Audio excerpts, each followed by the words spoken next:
what I found common to motivation is the culture of the place safe to talk.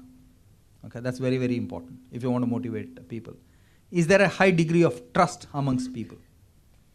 And third and most important, what is the company or the team or the boss's attitude to failure? Okay, if those three are in the right direction, you get much more motivation. Okay, salary doesn't matter in motivation. You know, especially in India, we've gone through a bad phase where people are changing jobs for 1,000 rupees thinking they're motivated. Okay, they're going to demotivate themselves by the time they're 40 because there won't be jobs for them. Okay, so motivation is not about salary. Motivation is not about material things. Motivation is all about in the head here, the softer aspects. Okay, that's the one I find. The safety, okay, the acceptance of failures and a high degree of trust. That creates more motivation in all the teams that I have led and seen than anything else.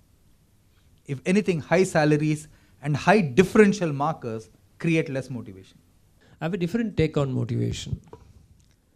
I think the moment you are looking for motivation, you are deciding to sacrifice your independence. Motivation is a very outside-in activity. You have to be given more increments, more promotion. You have to always pat your back. I don't know, maybe at a young age it's very difficult to understand that. Like people say, you know, I don't have a future. What is my future? I always answer, I don't know. Because, you know, when tsunami came, no one knew what will be the future, as if they don't know. Or when the Malaysian Airlines, when they boarded, as if they knew, they will vanish from the face of earth.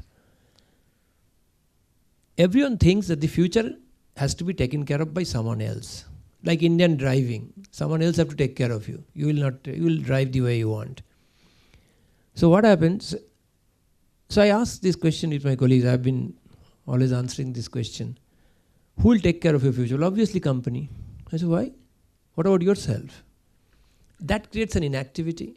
So it's a responsibility of the company or wherever it is. But suppose you're 24 hours or 18 hours when you're awake. Suppose you have a fantastic work environment as Shivi has been talking. But I wonder whether that will do. Suppose you've got a bad personal life.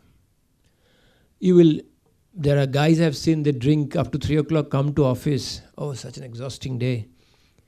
Bad health. Something else is a problem, so company is giving you stress.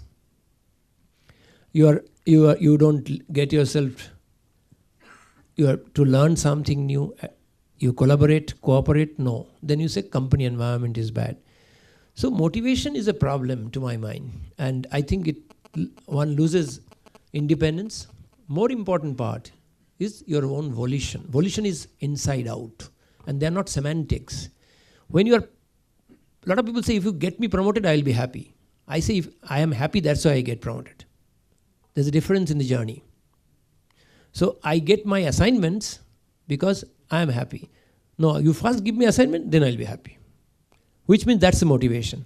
Now that is where the problem starts. So I hope my take you have understood that if it is continuously outside in, which is increasingly getting volatile, and an organization is always getting an alternative choice. Are you the best choice? How do you know you are the best choice? Because if you are an aggregation of competencies and not an X, Y, I'm not Bhaskar, I'm an aggregation of competencies. A lot of people say, there's no job in the market. I said, no. The expiry date in your shop of all the products, so expiry date has happened. So you have to continuously rework on your capability so that there is always, you cannot blame the buyers are not coming to my shop. Why should they come? Your shop experience is bad. Shop products are old. Same thing with human beings. If you consider yourself as an aggregation of competencies and they're not synced with time, sorry, there can't be any motivation also.